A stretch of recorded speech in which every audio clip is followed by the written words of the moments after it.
station, KTGR. Andy Humphrey, Brenden Schaefer here. You're waving your tarp, but you don't have your tarp off. What's going on? Do I take the tarp? Are you gonna do it? Are you gonna go? I'm a little shy. You're not? You didn't catch me out there in section 228 or 229 or 230 or 231 on Friday night. You didn't catch me out there on Saturday, but I was there. Oh yeah, you were. See some amazing things this weekend. Wow. It was quite the I-70 series at Busch Stadium. I mean, how about that?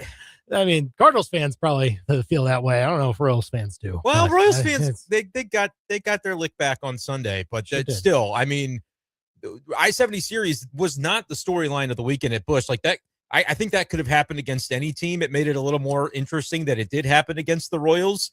But we got a lot to dig into because the last time we did a show, the phrase "tarps off" was not part of our lexicon, and it is the only thing I've been thinking about for the last 72 hours. So, yeah. I mean, it needs to be. It's certainly something that maybe the Cardinals can feed off of even more into the rest of this. Can it continue that type of energy? We'll talk about that. We'll talk about it from the Royals angle as well. On the whole, on the weekend, still a lot of questions that need to be answered. And, well, I guess we're going to have this conversation today. Mizzou SLU basketball.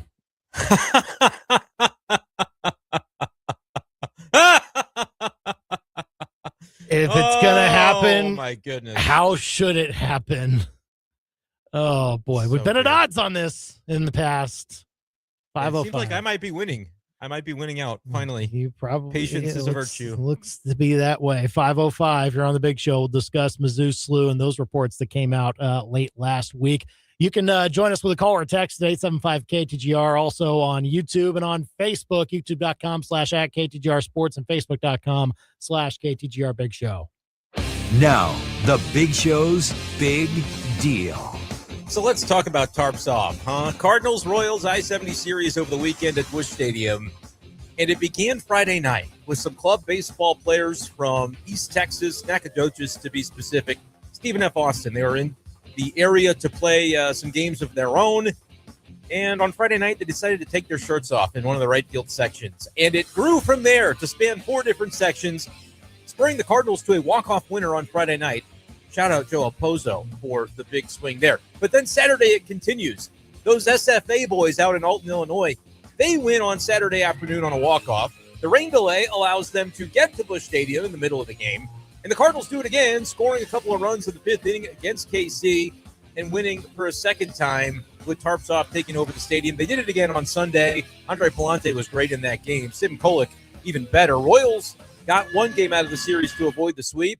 But the Big Show's big deal on this 18th day of May 2026 is undoubtedly the Tarps Off era beginning in St. Louis. And Andy, I guess the question is, can it continue? Can this be something the Cardinals sustain or parlay into something longer lasting rather than just maybe a memory of mid-May that felt like kind of a fever dream? Is this something that they keep going? I don't know the answer to that yet, but we're going to find out, obviously, in the days and weeks ahead. But magic over the weekend at Busch Stadium. And in 10 years covering the Cardinals, I have never seen anything like what happened after the game on Saturday when Ollie Marmol escorts the team, the Stephen F. Austin club baseball team, into the Cardinals clubhouse. And, like, to give you an idea, this is not the Stephen F. Austin baseball team. This is not a Division I or 2 or 3. This is a club team at a university that I believe has a baseball team itself. Yeah, they have another team of guys that aren't good enough to make their actual team, and they still want to play baseball. And they still play ball, and they made it to their version of the a bracket that was going on over in Alton where they had multiple games. Yeah, I believe they bowed out late last night on Sunday. It's why the guys were not there at Busch on Sunday. They had a game to play that evening. But these guys, in no way to diminish club sports, but at Stephen F. Austin, they're the club baseball team. These guys know they are not destined for the big leagues. And as they walked into that clubhouse, following Oliver Marmol into the room after chanting, "Ali, Ali, Ali," in the hallway outside the clubhouse, their faces were lit up. I mean, it was unbelievable to see them walking into this room. Nolan Gorman's there in a towel, waving a towel over his head, and then all the guys start taking off their shirts and doing it again inside the Cardinals clubhouse. Yeah. I've never seen anything like it in my life. Lots of Cardinals players getting a kick out of it. Signing autographs. Mason Wynn, Victor Scott is looking for a Sharpie to be able to, give these guys a great experience because they appreciated what they did, bringing the energy to Busch Stadium in a way that, like, let's be honest, it's not been like that really ever, but certainly in the last few years is that the team has kind of struggled, to the finishes that they have. This was something different, and the energy, you could feel it, and the team loved it. I mean, they were eating it up. Here's the thing. It is more likely that we just remember this weekend. It was like, yeah, it was cool. I mean, there is a shelf life to this type of energy, if you ask me. It's like another rally squirrel, right? It's not something that's going to stay forever. Is that your thought? But unless Busch Stadium just leans into it and is like, hey, now we have a Tarps Off cam or something like that. I don't, maybe free ideas. I mean, I can tell you all that. I promise you this. In the Cardinals marketing business end of the organization today, and since this began, I know the wheels have been spinning. The gears have been turning. For them to come up with on the fly what they did Saturday in the morning, we are in, the writers, the reporters are there in Ollie's office, and we're asking him about baseball stuff mostly, like, hey, how fun was last night? That, and getting into baseball conversations. But later on, I go, hey, have you been inundated with requests from Stephen F. Austin Club Baseball in the last 8 or 12 hours? Because you did say, whatever I got to do to make sure those guys come every game. So, like, have they been hitting you up? I asked him that. I wanted to know. And he said, well, actually, we might be working on something here coming out pretty soon. Hey. And he looks into the corner of the room, and PR is going, yeah, we can tell him. And so they say, well, here's what we're doing. And we're going to send out a social media post with a link for people to buy these free tickets that Ollie has purchased and is going to give away. And they sold, they gave away well over 1,000 tickets. TV said 1,500 or more tickets between Saturday and Sunday. And it was surreal. That, like, Friday was crazy. Friday was so enthralling for the Cardinals to win in a walk-off. I hate to be the guy writing a game story on Deadline about that one. Hi, that was me. Oh, man. But it was so fun to be in the building for just that organic, natural coalescence of something beautiful happening at the ballpark that nobody expected when they showed up to Busch Stadium that afternoon. That was great Friday. The fact that Saturday somehow topped it in the way that those guys come into the clubhouse and they have that celebration in that moment with the Cardinals, the Cardinals way of saying, hey, thank you for kind of reminding us what it is to play this game and to feel that energy and to just vibe off of it all weekend long. Like, the Cardinals were so appreciative of that organic thing that happened that, they wanted to lean into it. And the marketing arm of the Cardinals deserve a lot of credit as well for, hey, you've got this thing that's happening. Anook is the name of the senior vice president of baseball operations, business operations, excuse me. He came up into the press box on Saturday, kind of talking with, report, just casually. He walks around the park and is taking in all of the things that he sees in terms of fan engagement. And that's why I keep giving the Cardinals credit. Like, I think he's doing a great job because they are coming up with these different initiatives that have been very popular. Big Mac Land is full every game because they gave you the all-you-can-eat food for families. And it's like, I feel like there is a realm, Andy, where they're going to come up with a way, whether it stays in right field or whatever they do. I think that would be appropriate. Keep it where it began. But to come up with a way to keep that going, is that inviting local college teams or high school teams to participate and be the igniter, be like the energy. The Tarps Off team. I think you get the thing sponsored by like Energizer Bunny, and you're going to be, hey, we're starting the party. We're bringing the energy. Yeah. Every weekend game at Busch for the rest of the year, they've got a different college team. It's Westminster lacrosse this week, and it's the cross country team from Umsel. You know what I mean? Like, they find a way. Lindenwood's I think that would be so savvy. And I don't know that they're going to do that, but I think they're going to do something to try and capture this lightning in the bottle and keep it there for as long as they can. The old fogey in you maybe has some questions about whether it is sustainable. Can the energy be sustained if you start to manufacture it in that way? Is a fair question. And I don't even think from that standpoint would be the main worry, because here's the thing. Through all of that, Ollie Marmol, I think, is the manager through all of it, that like kind of crescendoed it to the point where it becomes more energy for the team when Ollie starts to lean in, and he gives that group of folks a chance to have an even more shared experience. That's not to say that that's why he's a good manager. No, it's just the fact that he realizes the momentum that his team is on, and he's trying to keep laying the path for that as much as possible. That's what good managers do.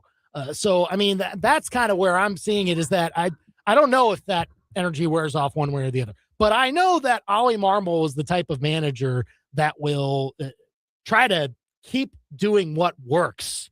And clearly that worked for the Cardinals this weekend. So if that's the case, then I feel a lot more confident about Ollie Marmol as the manager of the Cardinals. His stock, I love to see it, because I've been beating this drum, ever since starting to cover him as the manager and getting to know what he's all about, that like, this is the guy for this organization.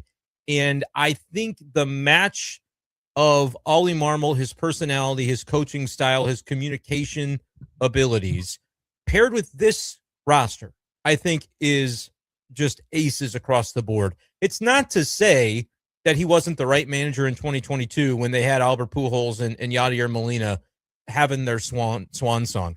It's not even to say that he was the wrong manager for the groups that didn't succeed as well in 23 through 25 to varying degrees. 23 was a nightmare for everybody, and Ollie like openly will crack jokes about that. Like, he knows 23 didn't go how they wanted it to. And do you learn something from that as a manager? I certainly think you would probably do as a young manager. It might be a good question to ask him sometime. What did you learn from going through that? You make jokes about it from time to time, because what can you do but laugh to just know it didn't go well that year? But what did you learn from that? Whatever he would answer to that question, I think it's clear that he has continued to evolve. But now, as he has his bearings under him, for sure, he's a sharp baseball mind. I have never had a doubt about that. Now that he's got his bearings under him, though, as a manager, he's been in this role for several years. He knows what it's all about, and he's learning, adapting. He's got a coaching staff that has been together now for the most part, rather than looking for a new bench coach every single offseason, as was the case there for a little while. He's been able to kind of get this continuity within the group, Andy. And I think that, combined with now the roster, you have veterans that are going to be in the Hall of Fame someday. It's not to say those are bad guys, but like, at a certain point, what is Ollie Marmol going to be able to instill upon a Nolan Arenado or a Goldie or a Sonny Gray? Like, he's gonna manage those situations, because they are, in some cases, legends of the game, and others just, they've been around long enough to know kind of how they go about doing things. They've had a pretty blank slate with this year's team, and that can be a benefit when the coaching staff knows what it's doing and has a vision for how it wants to fill that slate. And I think they've done an awesome job of that. And this weekend encapsulates it in many ways, because he's a good enough communicator to understand how his players are reacting to it, how they're feeding off of it, how they're talking and chatting about it in the dugout as it's going on Friday, and then say, well, why wouldn't I lean in? Because I have a pulse of the clubhouse to know how they feel about this. And so let's go all in on it, because I can tell that the guys are getting a lot out of it. And so that is, you made the comment, doesn't mean he's a great manager just because he bought some tickets. But I do think it's what encapsulates a lot of what makes him a good manager, and potentially a great one as we continue to watch his career unfold. Yeah, for sure. Call or text us, Cardinal fans, what you think about Tarps Off weekend, 875-5847 here on the Big Show, because it went very well for the Cardinals through all of that. And the other thing is that it's ironic. Ollie Marmol was the handpicked guy, basically, from Mo and that regime, and what ended up being the last years of it, saying goodbye to a manager that had done nothing but make the playoffs. And they handpick him.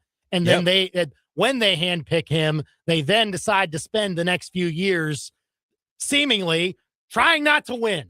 Like that's how it seemed, at least on the outside looking in. And I can definitely see a Cardinals fan feeling that way when they see what John Mozeliak and co were doing to the build of this team with all of that and putting Ollie Marmol at the forefront of it. And clearly that team was not succeeding. And so people thought, well, that means Ollie Marmol is not going to succeed because I'm seeing him lose all of these games. It's a very surface level interpretation, but that is how people felt. Sure. That's how people felt. But yeah, the fact is, when you then have the alignment, even from like a guy who was not in the room when Ollie Marmol was hired and then promoted to this manager spot, but still recognizing that, hey, like the processes that this guy has followed, even through all of the losing, have not been bad ones. They haven't been essentially detrimental to the team's success. It's been more so the tools that he's been dealt with and the cards that he has, and knowing that a lot of them are just are immovable. But now I can give this guy some pieces that are a little more flexible into how they get used. And then I get to see what he does with these young players or players that get overlooked in the national sphere as being the top ones in baseball. I can have a guy try and execute the plan of putting people in different spots, having the right utility man, turning Joel Pozo into a super pinch hitter, like whatever it is. Like I'll give him the chance to have that guy on his roster and just see how he handles it. And sure enough, that's been the result. Is the Cardinals are 27-19. And the thing that is working the most against them is that the National League Central has been awesome so far, and they're not first because. But you know what? The National League Central hasn't really played itself enough, and the Cardinals don't have a game outside the Central for the rest of the month. They're playing only Central Division opponents for the rest of May. So we're going to get to see here coming up. It'll be with the Pirates beginning tomorrow. But I want to touch on what you mentioned with regard to the irony, because at first I thought you were going in a direction that I went on Twitter this weekend, where I said it is funny. There's a sick humor in the idea that I've been telling Cardinals fans for several years. Like, be careful what you wish for. You may not have the stomach to tolerate a rebuild quite like you think you might. And then the minute they snap their fingers and acquiesce to the rebuild, they're a wagon. They're an absolute unit as a team. That's funny, number one. Yeah. But number two, what you said is funny, that people, and like in many ways they were right. The people that would blame John Mozeliak for the decay of the organization in the last few years, I think we're on to something. I think ownership had to take some responsibility for that as well. And in their actions, they basically did. They said, yeah, Chaim Bloom knows what type of infrastructure we're lacking. That's why we're hiring him to bring it in. And that process started a couple of years ago. Ownership had to sign off on that as well. Not even that it was a huge expenditure, I don't think. Like, they're saving money right now because the payroll is so low, and the ways they've invested behind the scenes didn't cost them as much as going out and signing a bunch of bloated free agent pitching that is maybe going to give you some decent numbers, but it's not going to put you over the hump when you're falling behind the rest of the league in all of these other categories. So, like, it's efficient the way they're doing things right now without even yet spending like, a team that is in the top third typically in the revenue department and able to do that. Right now, they're under $100 million, I think, according to the Fangraphs roster resource when it comes to this year's payroll. So it's crazy, though, Andy, that, like what you said was spot on. John Mozeliak is the one that was overseeing things when he flipped it from Schilt and said Ollie Marmol is going to be our next guy. What are the odds that when Mo does just about everything else wrong, or in a way just kind of is sitting on his hands in those final years without making bold strokes, what are the odds that the guy they would hire, who was cast aside by the Boston Red Sox despite building up their farm system, what are the odds that that guy would hit it off so well with Ollie Marmol that they're like, yeah, full steam ahead, like contract extension, all that, we're going. We got, like, that is crazy if you sit back and think about it, but it is exactly what has happened. And none of it surprises me hearing Chaim talk, knowing Ollie, like, that those two would have been able to build a relationship after kind of being paired together by John Mozeliak, essentially, because Mo was in the DeWitt's ear saying, look, this Chaim Bloom kid is somebody you got to go.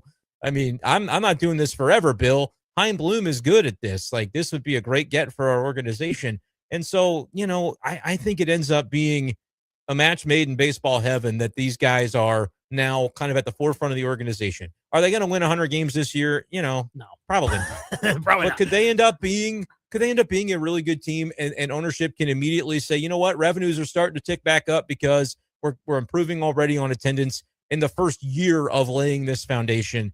And so we don't have to go for years and years without spending to help the roster. We don't have to wait for the farm system. We can incrementally add as time goes along to make sure we're competitive, because in year one, they were able to show us that we had more in the cupboard than we thought we did in terms of being able to sustain something. So just all those thoughts kind of land in a weekend where some kids from East Texas are like, what's there to do around here? Let's go to a MLB game and get rowdy for the home team. Yeah. And they're Cardinal fans for life in that room. I can tell you that at this point. The Stephen F. Austin St. Louis Cardinals connection is unlikely but strong, and it'll remain that way. Well, it's not like the Astros are turning into fans right now. Jeez. I mean, I had somebody on my comment section on a YouTube show I did that was like, well, this just tells you what those Texas teams that there's nothing exciting about those Texas teams. Really not. But I said, actually, I think it tells you that these Stephen F. Austin Club baseball players have never been invited into the interior of the clubhouse for the Texas MLB teams. No. So that's why they're so excited about it. And now they're Cardinal fans. But that's, like I said, I've been covering the Cardinals since 2016, and I have never seen anything like this weekend, ever. I'd be open to them going on tour and, just hopping to the nearest ballparks near them. I think you gotta be open. I think you gotta stick with the Cardinals. You gotta stick with who opened their hearts to you first. Yeah, it's true.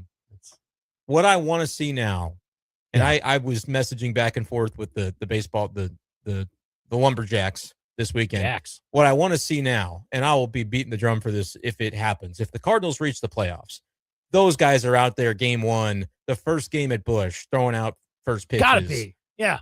I mean, could you imagine that place? And like, there's a velvet rope in that right field section for them to go back to their spot and kind of get it going in a playoff atmosphere. It would be unbelievable. Now the Cardinals just have to do their part and get there. I think the rest of it kind of writes itself. And this took over nationally as well. Like, I don't think I had a sense for how big it was till after the clubhouse thing happened. And then I'm seeing just everybody from across, the sports media landscape picking up on this. It was huge. And I think rightfully so, because people saw it as an organic, it's one of those things that baseball can bring. That's why we all love baseball, and we got to witness it in St. Louis this weekend. Unless you're the Royals and Bobby Witt Jr., well, some of these chants that these kids had, they're mostly clean. There was a rhyming word with Bobby Witt. That wasn't the best. But when it works, I mean, I was told the Royals clubhouse was like silent, not even a conversation to be had after the game Saturday. Sunday, they were back to feeling themselves a little bit after that win. But it's just, crazy. There was a Mr. Brightside, by the way. And it wasn't until today that it occurred to me that some of the Royals fans in attendance might have been KU leans. And I was like, that's like double good. Not just were the Mizzou Cardinal crossover fans there. There might have been some Kansas fans in the building more so than usual. Maybe. Because of who the opponent was, and that Kansas City is kind of split in some ways. So I kind of got an extra smile out of that today when I realized. They knew what to do. The SFA club baseball team, they had no idea what was happening. On the Mr. Brightside. But they were helped the out. Cardinals fans, well, yeah, because they had 3 sections. That was an extra innings when that happened. Yeah. And so it started in one section, and then by the time it was the bottom of the 11th, it was 228 all the way to 231, completely full, spilling over into 232 of shirtless youths going nuts with the tarps off. But the Brightside sing-along in between innings, Cardinals stadium crew had to have known what they were doing, and I appreciate them leaning into it because it happened. The chant happened just as you would expect the alternate lyrics to occur. So it was pretty good. Well, and again, Ollie Marmol turned it into a bigger deal, and that helped, right? I think his actions turned it into the national story that it ended up being. I would agree with you. Went ahead and leaned in and Yep. gave them a chance to affect another game. And sure enough, that worked on Saturday. Cardinals got a series win over the Royals, and we'll talk more about that coming up next, and a little more on the Royals side of it all, because it is not looking so good for that Royals group. Now, even with the win yesterday, let's focus on good. Sunday. Just Sunday? Okay, yeah. Let's focus on Sunday. Pitching got it done that day, that's for sure. Yeah. We'll talk more about that series, more from the Royals angle up next. You can call or text us at 875-KTGR to give us your thoughts on that. Also, leave a comment on YouTube and on Facebook, and we'll flash those on the screen as well. Here on The Big Show, KTGR.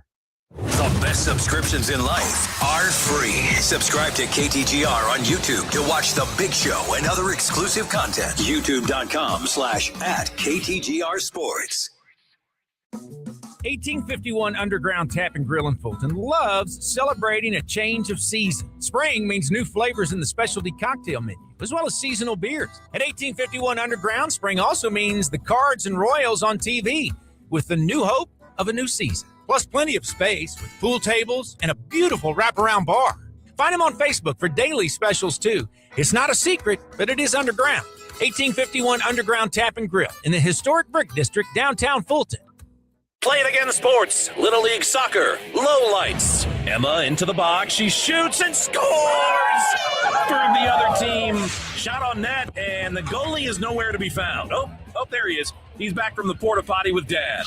Owen into the open, dribbles, stops, and waves at his mom. Hi, honey. Kids' sports aren't always pretty, but with the right gear, they can at least look like pros. Play It Again Sports in Columbia. Think of them first so you don't finish last. Play It Again Sports ColumbiaMo.com. Looking for ideas to update your curb appeal? Replacing the glass in your windows to remove outdated grids can make a big impact. This is Silas Kuntz with Kuntz Glass. We can replace your window glass for improved curb appeal and add low E for increased efficiency, and make other repairs to keep your windows operating like new. Plus, we can do all of this for much less than the cost of a full window replacement. Call us today for your free estimate, or visit us at KuntzGlass.com. Kuntz Glass, you can see through it, we do it. Spring is here, and everything winter left behind is showing. The garage you can't park in, the shed you can't open, the attic full of, we'll deal with it later. Well, let me tell you, later is now. Time to call Wreck and Roll. From spring cleanouts and hauling junk away to full cleanups, they bring the crew, the dumpsters, and the muscle, so you don't have to. Get ahead of the clutter and start spring off clean with Wreck and Roll, where they roll in, wreck it right, and leave it clean. Find them at wreckandroll.net. Transparency is very important. And at Fuse 32, we don't just talk about it. You see, our money doesn't come by hiding costs. We make it by building brands that actually work. While others chase trends like letting AI do the talking, our team has real people you can actually meet. Like me, bringing you fresh ideas, bold strategies, and ROI. Your brand is alive. It just needs to evolve. So if your marketing feels stuck, try something that's not your typical agency. Fuse 32. There's nothing we can't do. Fuse32.com. Hi, my name is Josh Dubert. I'm an exterior project specialist with TrueSun Exteriors and Interiors. Composite decking is a great solution. It's changed a lot over the years. There's 30 and 50-year warranties on this material. Comes in a ton of colors, a ton of options. We're the only TimberTech Platinum contractor in this area, and why that matters is for multiple reasons. Is TimberTech trusts us to properly install their decking, and they have given us the Platinum accolade, which means if you call TrueSun, you know that your deck is going to be installed correctly the first time, and it's going to last for a very long time. If you'd like us to come check out your deck, or you feel you might be interested in what we have to offer in regards to composite, I'd love to discuss it with you and have a conversation. The difference between a house and a home is the attention to detail. At TrueSun Exteriors and Interiors, we'll turn your vision of a dream home into a reality. For more information or a free estimate, go to TrueSunExteriors.com. TrueSunExteriors.com. They can't shoot it straight on the golf course, but they can shoot straight on the biggest sports stories in mid-Missouri. Back to Andy and Brenden on The Big Show on KTGR. Man, Busch Stadium was the place to be this weekend. I mean, hard-fought games one way or the other. I mean, even though the Cardinals won 2 out of 3, and if you're a Royals fan, we're going to talk about in a little bit what that means. It's really looking bleak at the moment. But I mean, 3 games that were in the balance. Just if you're a baseball fan in general, and the added energy that came with the Tarps Off movement, just all in all, you love how you maybe experienced any of the 3 games. If you got to experience all of them, I mean, kudos to you. But man, that was just a great weekend of baseball in general to be watching. Yeah, and Sunday's attendance at Busch, by the way, was announced at over 38,000, and that was not an accident. Normally, it is difficult to get like a day or two of excitement to immediately result in more people going, "Hey, I want to be a part of that." But it happened on Sunday. I guarantee you, there were a lot of last minute, like 48 hours leading up to the game, tickets that were distributed, that were sold because of people wanting to just be at the ballpark after what they were watching on TV or listening to on their radios Friday and Saturday. That was awesome to see all weekend. And the Cardinals rode it to a series win, which puts them at 27-19. They lost yesterday. The Royals got great pitching from Stephen Kolek, Daniel Lynch, and Lucas Urseg, just like they drew it up, right? With all of that. But this weekend still, man, from the Royals' perspective, this was more typical of what we've viewed the Royals to be last couple of years, this type of series where they have to have an excellent pitching performance in order to have a chance. And it mostly happened in all 3 of the games, but just could not get enough offense Friday and Saturday to make it happen. And so the only game that they're able to get is when they happen to shut out their opponent and hold them to 5 hits. And, only give the Cardinals 1 at bat with a runner in scoring position, and that's it. It just completely control things defensively against the Cardinals team that had ridden a whole bunch of energy all weekend long, and maybe, that they ran into a rough matchup with this one. But man, Brenden, this is now 20-27 for the Royals in a division that is not good, in a league that is not good. So I think right now we should just call the Royals not good. Flat out, they're not a good team at the moment.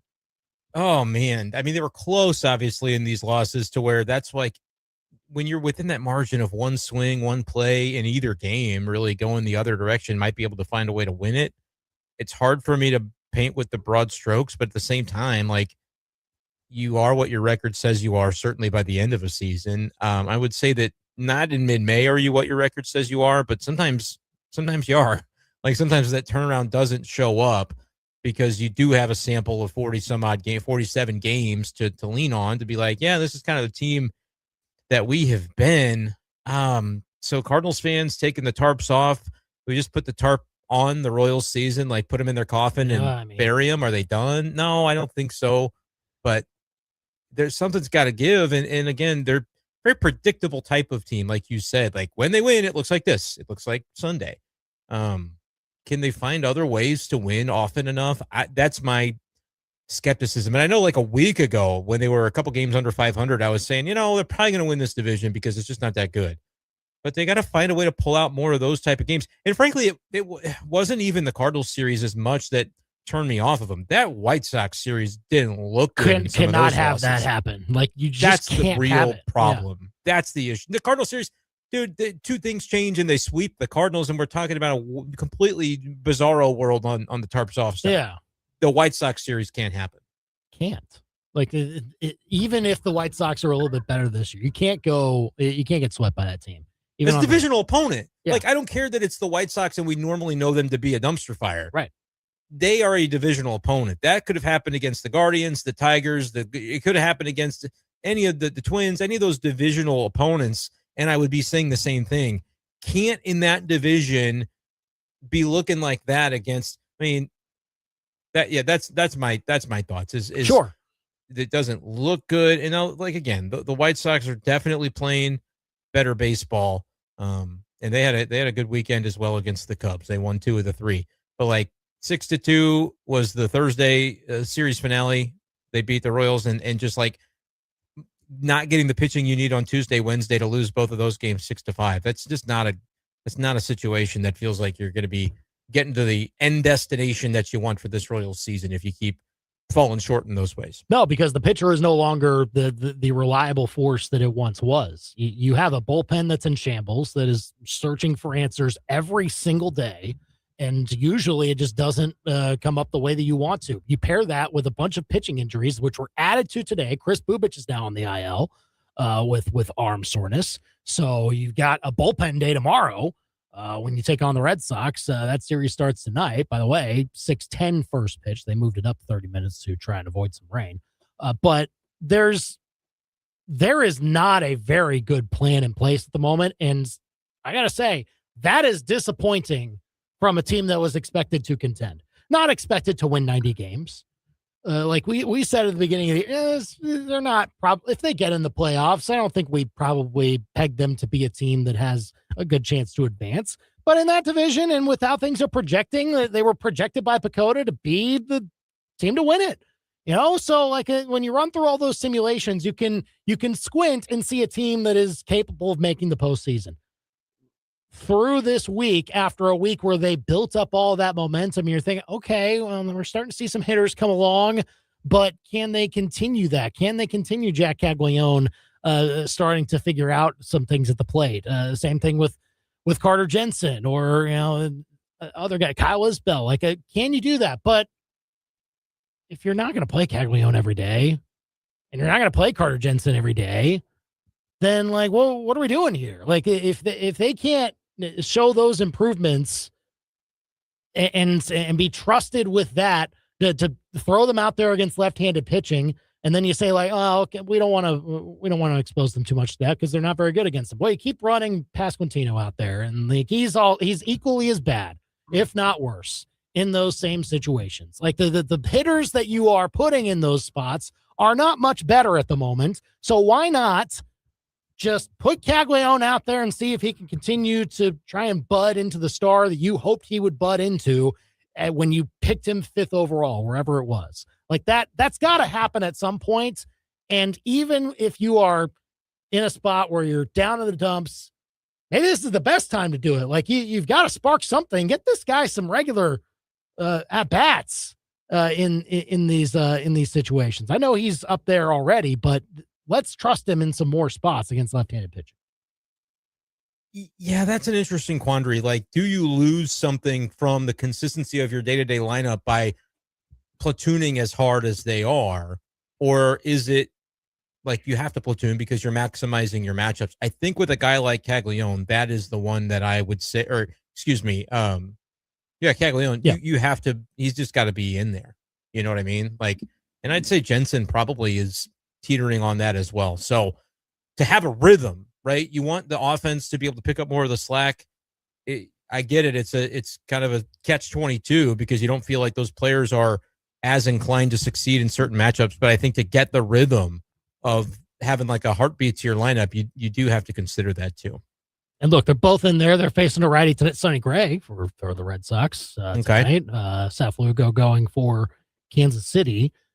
So, I mean, a chance for them to try to get themselves off the mat again, but you just wonder how many times you can afford to do that because the Royals, like this needs to be their last 6-game losing streak of the season, like that they just snapped yesterday. They can't have another one. Like, the next one will very much kill the playoff hopes. I don't care when it happens. Like it could happen when they have already built up a huge winning streak. The next one will kill their chances, if you ask me.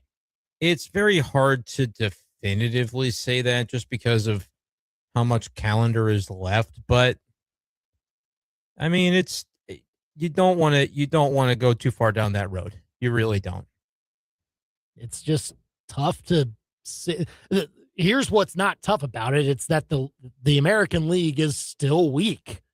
It's still like just a bunch of teams that are now underperforming to the point where they're in the Royals situation almost of, do we sell at the trade deadline? You're starting to have those conversations and put together your contingency plan of like, okay, let's see what happens over the next month. And if we are this, then we need to lean towards one direction or the other. The Royals are in that camp, and they could be one of 2 or 3 teams that are in the camp that all of a sudden figure it out. Like, sure, But that does require guys like Caglione becoming, more of the hitter that we project him to be. It requires them getting at least a couple more bullpen arms that they can stick in the circle of trust and be like, okay, even though Estevez is going to take some time to get back into the fold, we can rely on these guys for now. And it does take the longer this continues, it is fair to start questioning whether Matt Quatraro should still be in his seat. Like, it's getting kind of hot. There was a moment where I was wondering if Sunday didn't go right, if like that was going to get really, really loud. It was already, social media is social media, but it was heating up over the weekend.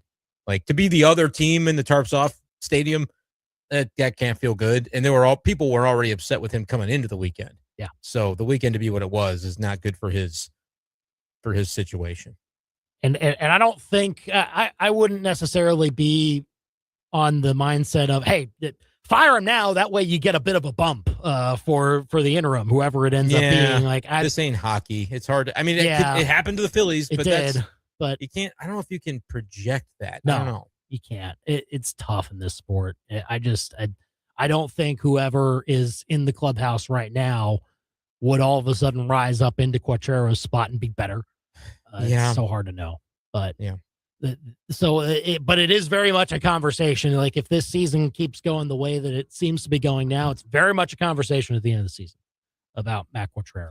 And it could be before the end. I just don't know if they're ready to do it yet. But again, it could be a week from now and they go 1-6 over the next week. And then we're talking like, well, he's lost him.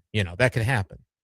It's tough right now. Again, being on the receiving end of all the good vibes that Busch Stadium had for the home team. Yeah, that's tough to try and come back from. That at least they got yesterday's win to then maybe set up in their next homestand. Like, okay, the Red Sox are just as bad as us right now, according to the record. Red Sox come in 19-27.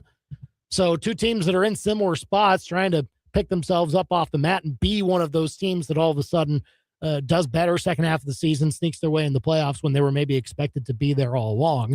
But for the Royals, it's got to happen fast. See if it happens starting off tonight. Again, they're starting at 6:10, a little bit earlier at Kauffman Stadium to avoid some weather. Seth Lugo against Sonny Gray tonight. You can give us your Royals thoughts at 573-875-KTGR.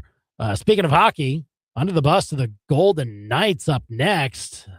I did not know you could lose a draft pick over this, but for a league like the NHL right now, I actually don't mind it. It kind of makes a little bit of sense. We'll get to that next. Now, your local Sports Center update on your total sports station, KTGR. Good afternoon. I'm Andy Humphrey. This Sports Center update is with Lee's Tire Company. If it's round and rubber, Lee's sells it. Go to leestirecompany.com. Cardinals took the I-70 series at Busch Stadium 2 games out of 3, despite the Royals salvaging a game yesterday. Royals won 2-0 with Salvador Perez driving in both runs, one on a sac fly in the first inning and then a solo homer in the fourth. As a result of the weekend, the Cardinals are 27-19. They have an off day today as they get set to take on the Pittsburgh Pirates for the start of a 3-game series tomorrow at 6:45 at Busch Stadium. Meanwhile, the Royals tonight, updated start time, 6:10 first pitch as they start a 3-game series against the Red Sox. Seth Lugo goes against Sonny Gray tonight.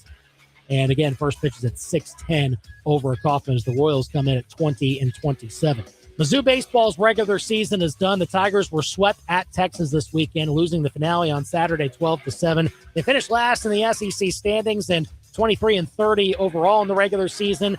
They'll play their first game in the SEC tournament in Hoover, Alabama tomorrow against Ole Miss. That's an early start time, 9:30 in the morning. First pitch, you can hear it on KTGR.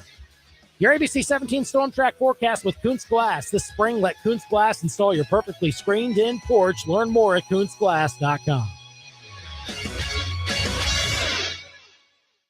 I'm ABC 17 Storm Track Chief Meteorologist Jessica Hafner. A weather alert day continues tonight as we could see another line of strong to severe storms moving in late, bringing the potential for more heavy rain and strong winds. We could see an additional 1 to 3 inches of rain, causing flooding issues into Tuesday morning. We'll see morning temperatures in the mid to upper 60s with highs right around 70 degrees. Clouds stick around through much of Tuesday with spotty showers. I'm ABC 17 Storm Track Chief Meteorologist Jessica Hafner, and that's your ABC 17 Storm Track forecast on your total sports station, KTGR. St. Louis Cardinals baseball. Over the years, it has meant the Gas House Gang, Stan the Man, Lou Brock, Bob Gibson, the Wizard, Big Mac, Yachty, Waino, and Pujols. All those names, and they provided so many memories. St. Louis Cardinals baseball, most importantly, has meant championship baseball. We'll be describing every play right here on the Cardinals Radio Network, powered by Gray Bar. Mid-Missouri's total sports station, KTGR. Save big money on your next project right now at Menards. Increase your home's value with a new ideal garage door. From traditional to modern, Menards has a garage door to enhance your home's appearance. Choose from our large in-stock selection or design your own using our free garage door design program. Save big on ideal garage doors. And don't forget to check out our weekly flyer on Menards.com for all the great deals happening now. Save big money at Menards. It's the event every new and expecting parent needs to attend. The Midmo Baby Expo, presented by Boone Health, is happening on June 6th from 8 a.m. to noon at the Courtyard by Marriott. From diapers and formula for baby to essential oils and massages for mom, you'll learn about new baby products and parenting resources, participate in fun giveaways, diaper changing competitions, seminars, and prize drawings. For more information and tickets, go to MidmoBabyExpo.com. It's the Midmo Baby Expo, Saturday, June 6th. When you think Crutch's Custom Exteriors, you think of the best decks in mid-Missouri. And pee jokes. That's fair. But you can think of them as the best landscapers in mid-Missouri too. Because come on, you gotta have a beautiful view to take in while you're peeing off your deck. That's right. Even the most incredible bathroom has nothing on the beauty that Mother Nature can offer. With Crutch's Landscaping, true beauty is on the outside. CrutchesCustomExteriors.com. When storms hit, the damage can be devastating. But really, you can prevent some of the damage a storm causes before it even happens with Advanced Tree Solutions. Advanced Tree Solutions protects you by removing hazardous trees and limbs so they don't destroy your home. Don't let a tornado or high winds decide what falls. Call the professionals with the gear, the crew, and the experience to keep your property safe. Advanced Tree Solutions, your tree's best friend. AdvancedTreeSolutionsLLC.com. Step into a real-life snow globe with Zimmer Communications and Colette Travel on this 9-day European Christmas vacation. Stroll through Prague, Dresden, Vienna, and Budapest. From castles and cathedrals to twinkling Christmas market stalls. Sip warm Glühwein. Shop handcrafted gifts. And even visit a family-run candy workshop. There's still time to experience this trip of a lifetime. Save up to $350 when you book before June 7th. Learn more and reserve your spot today at ZimmerCommunications.com. A colony of termites. They make it sound so nice, don't they? A colony. Well, it's not nice. It's the vanguard of a precision operation that could involve up to as many as 1 million termites in your backyard. That's more termites than people in the Uzbekistan army. Think about that. The Uzbekistan army underground in your backyard, and they want to eat your house. Now, you can either call the National Guard, but they're busy, or call your friend Steve.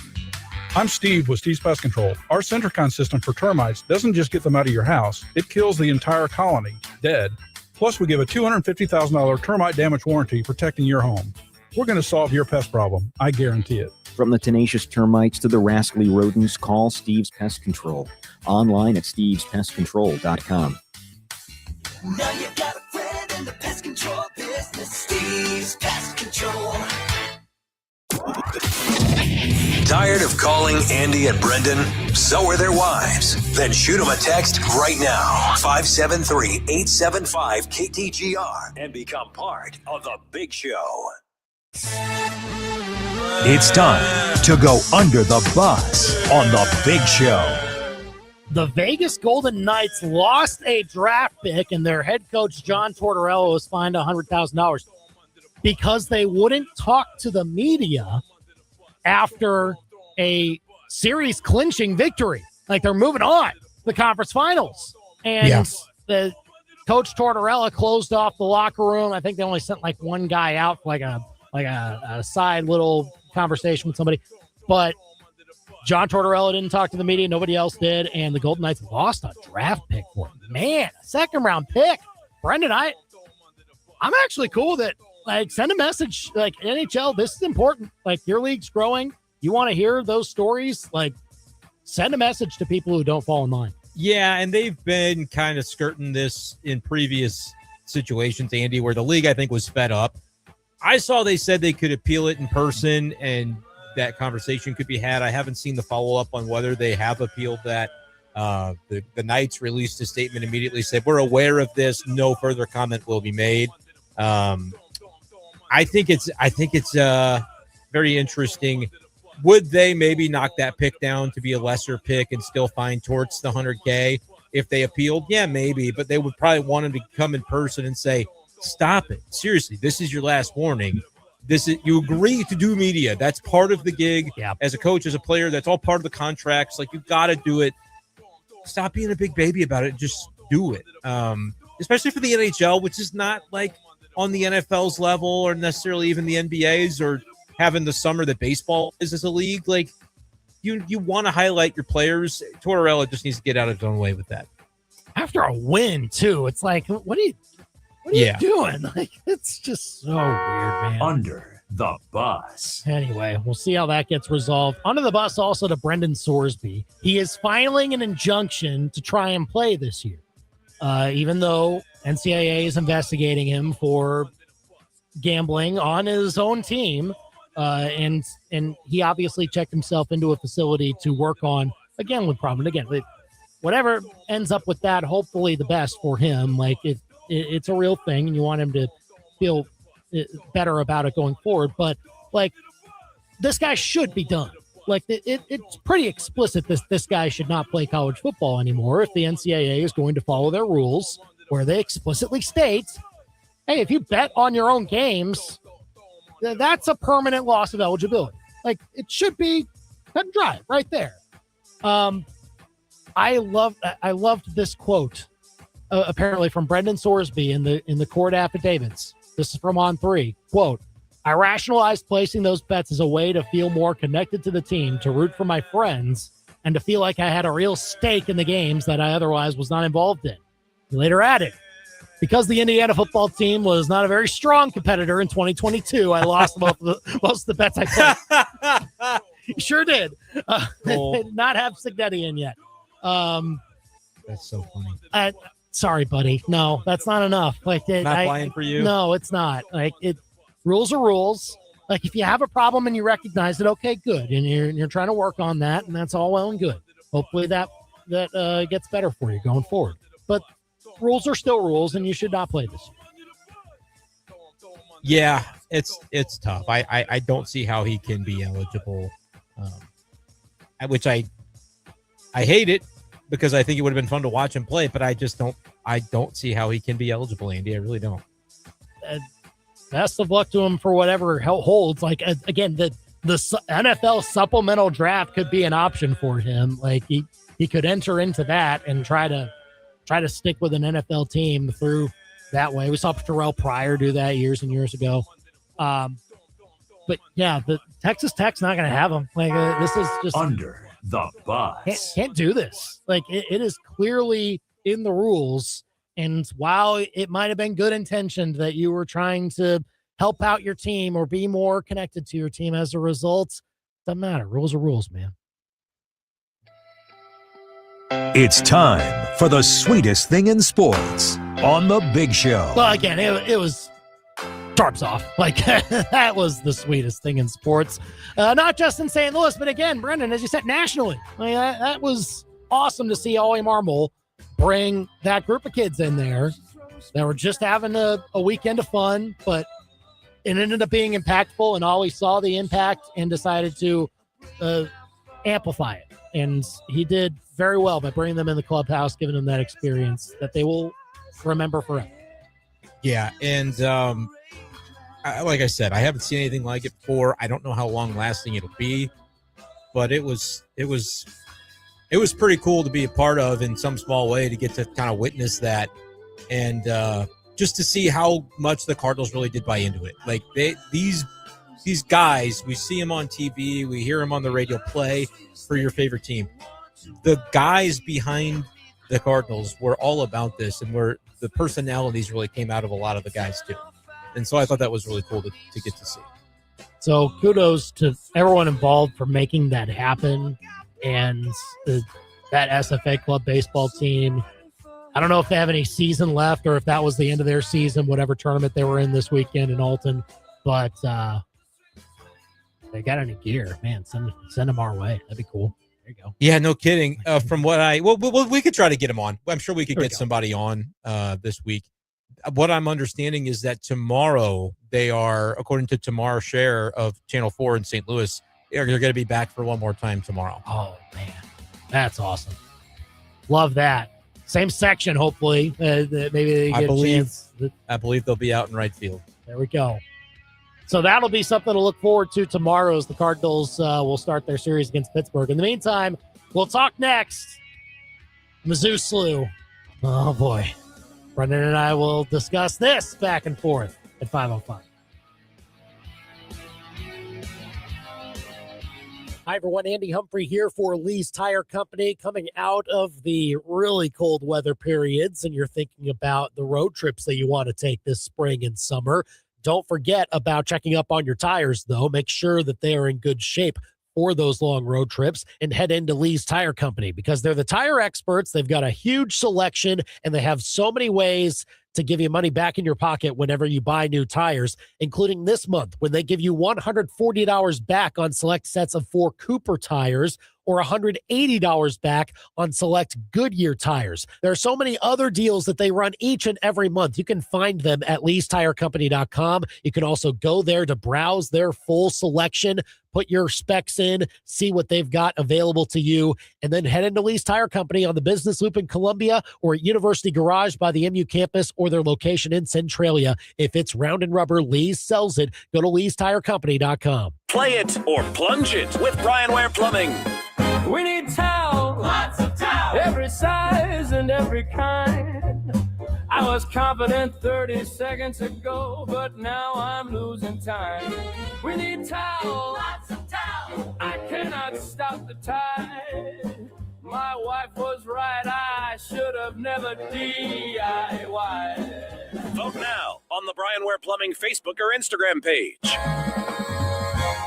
Bottom of the ninth, game on the line. Here's the pitch. What? Oh, no. We're going to miss the end of the game. It's those nasty storms again. Come on, honey. Don't blame it on the storms. What do you mean? I told you to call Midway Electric to get us that backup generator. Now, can you please call them so we don't miss another big play? Don't let spring storms get in the way of baseball season. Let Midway Electric keep your power on no matter the weather. Yeah! Midway Electric, powered by people with pride. MidwayElectricInc.com. KTGR AM Columbia, KTGR FM Fulton Columbia, K286CL Columbia, Mid-Missouri's total sports station. KTGR. This is SportsCenter. I'm Nick DeLuca, closing in on the start of the Western Conference Finals. The Thunder and the Spurs in a matchup of two of the best teams in the NBA. OKC, a plus 16.6 point differential in the playoffs. The Spurs right behind them at plus 15.9. Tip at 8:30 Eastern, coverage beginning at 8 Eastern right here on ESPN Radio. Elsewhere, Brendan Sorsby looking to return to college football. Texas Tech QB filing for an injunction against the NCAA after he is seeking treatment for a gambling addiction, looking for eligibility for the 2026 season. Number one player in ESPN's transfer portal ranking, Sorsby moved from Cincinnati to Texas Tech, projecting to be one of the highest paid players in college football to make more than $5 million next season. In the NFL, former Jaguars head coach Urban Meyer has lost his grievance against the team regarding receiving the balance of the remainder of his contract after being fired in 2021.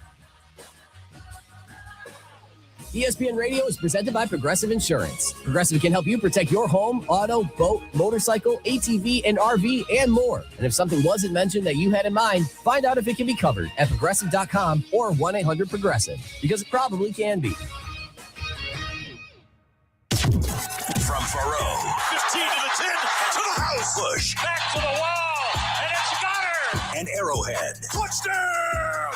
Kansas City to your speakers. This is the big show, baby. Get fresh takes on the biggest sports stories in mid-Missouri. Right now, this is the Big Show with Andy and Brenden on KTGR. If you would have told me, like Thursday afternoon, Friday afternoon, because we didn't have a show last Thursday, Cardinals were on the air of KTGR.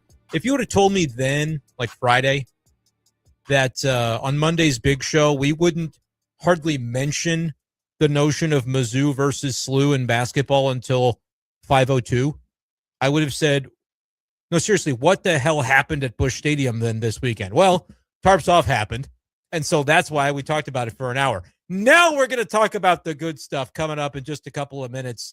Mizzou versus SLU in men's basketball. How should it happen? It's been reported that it's in the works. What could it look like? What do we know so far, and what are we hoping to see from that? You can let us know your thoughts on that with a call or a text. And we got the NFL schedule as well. Did the NFL screw the Chiefs in scheduling? Andy says again, because this is a pet peeve of his. But we'll talk about that at 5:25 and talk about the final edition, should be the final edition, to the Mizzou men's basketball roster for next season. 573-875-KTGR to call or text us. But first, it's 5 o'clock. It's time for the top 5 at 5 on The Big Show. Number 1. If you want to trade away for curtain number 1, you can have curtain 1. I mean, just a whole bunch of energy at Busch Stadium based off of the Tarps Off movement that the SFA club baseball team that just happened to be in town, just happened to find their way into Busch Stadium to spend a night out. They took the tarps off, and the Cardinals all of a sudden fed off that energy. The entire stadium did. Cardinals won over the Royals on Friday and Saturday, based in large part to that extra boost that those fans, now fans of the Cardinals, ended up bringing. And Ollie Marmol bringing them into the clubhouse to give them a moment with the actual team was awesome to see. And we'll see how much this type of momentum can continue on into the season for the Cardinals. They're not going to have those fans out specifically every game, but can they have that type of energy at Busch Stadium all year round? That'll be interesting to see. Number 2. Number 2, your timing is impeccable. And unfortunately for the Royals, they were on the receiving end of a lot of that. They did win Sunday's game with a 2-0 shutout. Stephen Kolek with a very good start. Pitched into the 7th, didn't allow a run, 4 hits allowed. But now they're 20-27. And look, they can't dip much further beneath 500 and expect to still be a competitive team vying for a playoff spot once the later months come around in the baseball season. It's got to turn around pretty quickly, and they're also not getting any healthier as Chris Bubich is on the IL, so that rotation takes another hit. Number 3. So Mizzou and SLU reportedly are working on a basketball head-to-head series. According to PowerMizzou.com, or really John Rothstein was first, then Frank Cusimano. Power Mizzou also having some reporting on this. Apparently the head coaches initiated it, Dennis Gates and Josh Schertz. They are maybe looking at a 3-game series. Don't know where exactly all 3 of the games will be played, but Power Mizzou reporting it's still a long way away. I'll talk about what I would like to see if this does in fact happen coming up in just a bit. Number 4. Oh, shanked it. And Mizzou basketball also rounded out their roster. The 15th player on the roster is Cord Stansbury, former Western Carolina guard, redshirt senior, and he'll fill out the rest of the roster, at least for the Tigers. Not sure how much he'll actually factor in, but it seems now with the roster maxed out to the limit, this is Mizzou's team for next year. Number 5. What is the 5 fingers? Say to the face, slap! The NFL just seems to be dead set on ruining the schedule at large for everybody, especially with the international schedule. That's the Big Show's top 5 at 5 on KTGR. Give us a call or a text, 573-875-KTGR.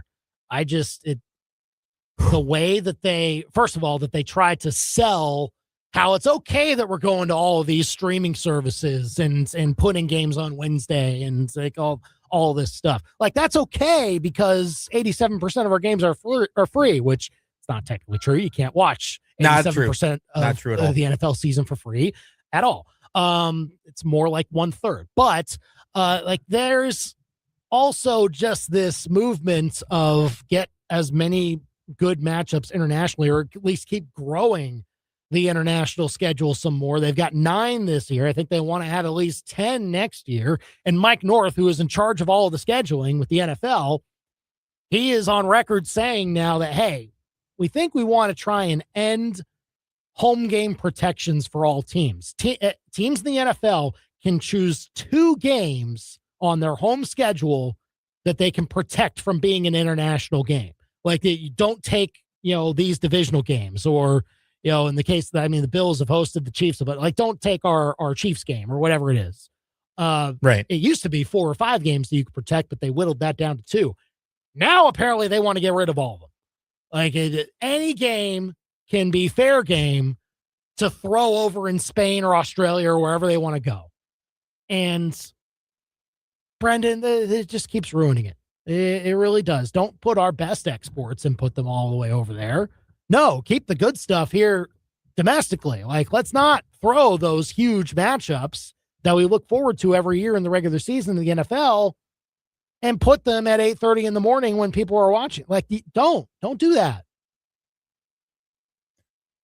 Yeah, it's kind of a mess to see the way that the Chiefs are getting yanked around in this a little bit, and the way that the league is trying to bite off more than it can chew, I'm afraid. Yeah. Like, they really want this international thing to be a thing. They want it to be they want it to be every single week of the year have an international, I think, is really what they want. But they're taking their Wednesday is now something we accept as a society, apparently, Andy. So Wednesdays are happening as well. Holiday week Wednesdays, it's just like, yeah, they did it when it was on the day of the holiday, and I was like, whatever, like, I get it. Now they're like, yeah, it's close enough though, right? Let's just take the Wednesday too. Boy, that's just terrible. Anyway, we'll talk about the Chiefs angle of it all. They don't have an international game this year, but they still have a lot of primetime games. There's a stretch there that I just cannot believe the league gave to them. Coming up, we'll talk about that at 5:05. You can call or text us here on the Big Show, 573-875-KTGR. You can also watch the show on YouTube and on Facebook. We did not do a Tarps Off Big Show today. We like the momentum we are getting on YouTube, and we did not want to kill that momentum. That would have very much dipped down. You people don't want to see that. So we did not do that. Yeah. Today. I can't promise it won't happen. Okay. Well, I guess if Brenden decides that it's a Tarps Off Big Show, we'll eventually reach that point. But I'm efforting. I'm efforting. I assume that this. Yeah, go ahead. Sorry. I was trying to see what those guys were up to right now, but I think we might be able to get them tomorrow. Oh, okay. Get a conversation brewing for tomorrow's show. Okay. Potentially. That would be awesome. So, but if they were going to come on the show right now, like live today on like no notice, I would have probably done the Tarps Off. Oh, there we go. Well, I assume that you had a Tarps Off like reaction to the reports. I did Thursday night.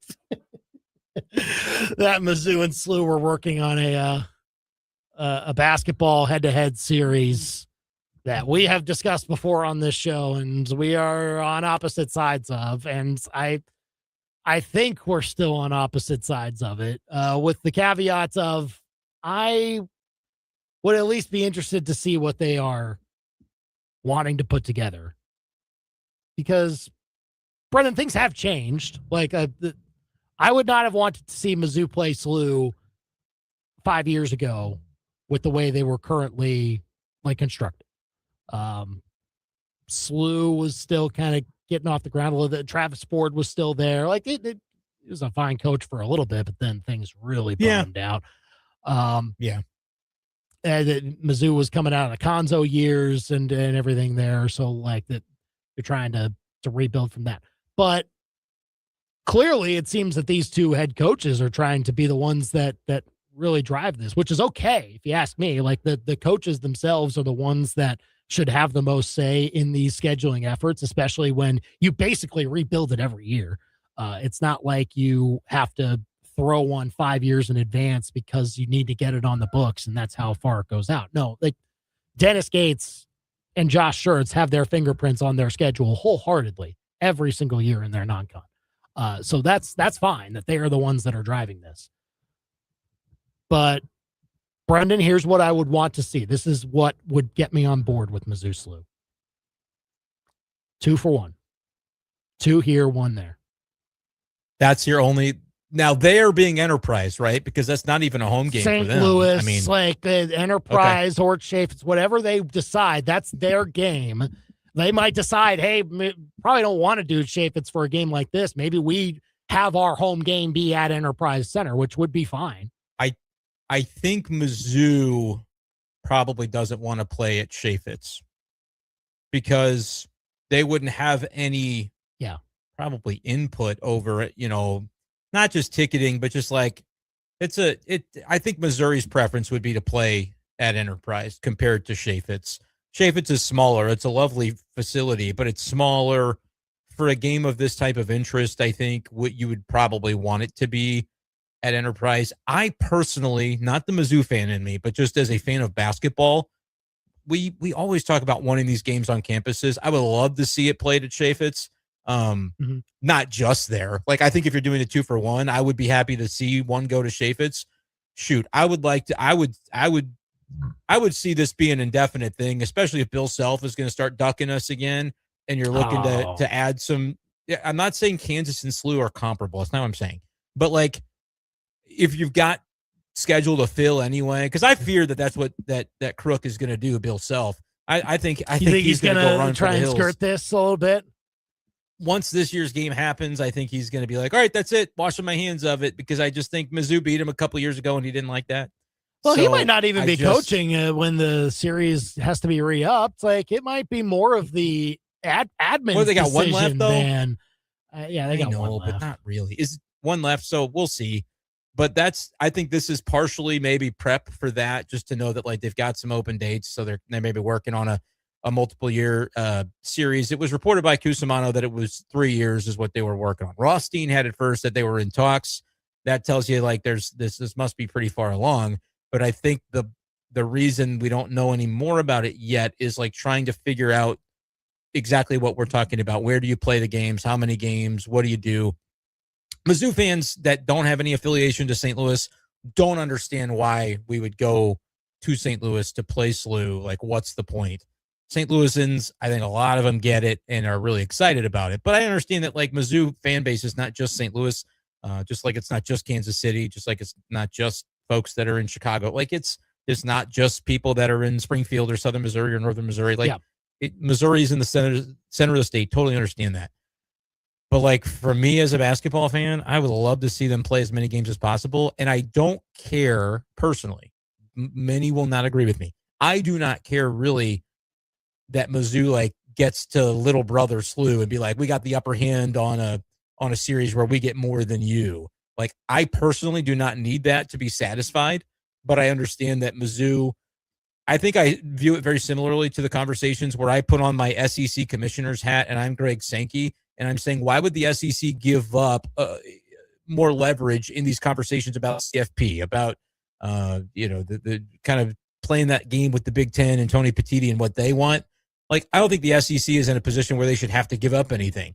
That's true of Missouri as well. But what if it would just be fun to see the sport forward in that way and just kind of go for it? I would be totally down with that. But you could see a 2-for-1. You could see Mizzou Arena twice, Enterprise Center once. I just am putting it on record. I don't need it to be that myself. Because honestly, I think the game has more juice if it's played in St. Louis. Because I don't think Mizzou fans that aren't affiliated to St. Louis are going to pack Mizzou Arena any more than they do for other non-conference games because it's SLU. If y'all don't care in mid-Missouri about the SLU thing because you're not St. Louis affiliated, then why does it have to be at Mizzou Arena from that perspective, other than Mizzou wants its revenue and wants its... But I think Mizzou could find a way to make more revenue out of it by letting it be an enterprise thing and having that be kind of a neutral game that, it's in SLU's backyard, but did you see the game against Miami? St. Louis has plenty of representation in Mizzou Nation that it would be a fascinating dynamic to see who has more crowd support. Even though it's in SLU's backyard, I'm telling you, Mizzou fans would be the ones that live over here in St. Louis area would be all about it at Enterprise. No, and I understand that. I'm not saying it wouldn't be accessible to enough Mizzou fans if you put it in Columbia. Like, clearly it will be. I think there will be lots of people that can attach to the Mizzou SLU matchup that maybe they're just from neither place, but they see it as an in-state type of matchup. And SLU had an excellent year last year, and so it's a team that brings that type of juice. Like if that game was in Columbia next year, I think it's a very well-attended game. One of the more, like, it has a real chance to be a sellout game and all that. But I look at it from not just the macro view and the micro view. I go from the macro view of saying, like, look, Mizzou is still in the conference that it is in, has had the history that it has had, and SLU still is coming from their conference. They're still on an upward trajectory. I'm not trying to belittle that. They have the right coach. They've got very good support, everything. Things are different now at SLU, and that is very much driving this to the point where it does make a little more sense for Mizzou to put them on their schedule now. I still see it as, like, I compare it to Wichita State. From when Wichita State had Greg Marshall and they were building up their team to the point where they were consistently in the NCAA tournament, despite not being in a power conference, despite having to beat up on a bunch of smaller teams within their conference to make that look as impressive as possible, to be in the NCAA tournaments. Now, eventually, that did not last all that much longer past Greg Marshall, but Mizzou still decided, hey, we're going to schedule 4 games against Wichita State, 2 here, 2 there. Let's make it happen. Because that's a game that is that has a little more juice than, say, putting another quad 4 game on there from whatever mid-major, because then we'll have a chance at a true road game down the line, and people will still attach to that game here locally by hosting some of those games here. That's what I equate it to, Brenden. I don't know if that's a slap in the face to SLU or not, but that is where I would put in this same bucket. And if I'm looking at a schedule where the only time that Dennis Gates has scheduled tough in non-con, which was ironically the year they went 0-19 in conference play. Yeah. But that was 23-24, where they had Kansas, Illinois. They had the Kansas City game against Seton Hall. Mm-hmm. They had Wichita State on their schedule. They had at Minnesota, and then they had their ACC game, which ended up being at Pittsburgh. So, like, those 6 is what I'm looking for Mizzou at least to create with their non-con schedule this year. And this SLU one would fill like the Wichita State spot. But in order for it to actually fill it the way that it should be filled, I think it needs to be a home game this year. So at the very least, home game this year if you're going to create the series. But I think it also makes sense from the macro view, do 2 here in Columbia, 1 in St. Louis. My belief is it will be in Enterprise Center this year, but that it's going to be a multi-year series that'll then see Mizzou Arena getting plenty. Your point about SLU and where they're at now, I think, is the entire reason that it can happen. And I think, like, I've heard Josh Schertz on St. Louis radio ahead of this bringing it up that, like, we have to get our net up to where teams will want to play us in these types of games because of the way that it works. You don't want to be punished as one of the high majors to play a game and then a team that's a mid-major that you thought would be up for a certain year ends up falling down. And then it's like, whoa, this isn't what we bargained for. So you don't want to schedule those series too far in advance, I think, with the mid-majors, because what if they fall off? As long as Josh Schertz is at SLU, I think SLU is going to be something to be reckoned with, at least from an A10 perspective, to where, like, you're not going to be playing quad 3, quad 4 games in those matchups, I don't think, pretty safely. And it's probably going to be quad 1, especially if you're going on the road or to neutral. Yeah. Like, from that standpoint, it does kind of help you there to not have it at Mizzou Arena right away. But I think that because SLU's on the up right now, that is why Dennis Gates picks up the phone. Like, I think Dennis Gates should get a lot of credit for seeing that this is something that people would be interested in. I think he saw the environment for the Miami game in St. Louis and was like, yeah, we really do have some juice here in this town. And, like, let's lean into that a little bit and not be afraid of, like, well, what happens if we lose to SLU? Because then it looks bad for recruiting, et cetera, et cetera. Like, yeah, it would. Just go win the damn game, though. Like, I like that after a year in which we all kind of said, for non-con, they scheduled scared and nobody got any joy because of it, because they just played a bunch of these teams that they were supposed to blow off the floor. They're in talks to schedule a team that there's stakes. I mean, it matters to win that game.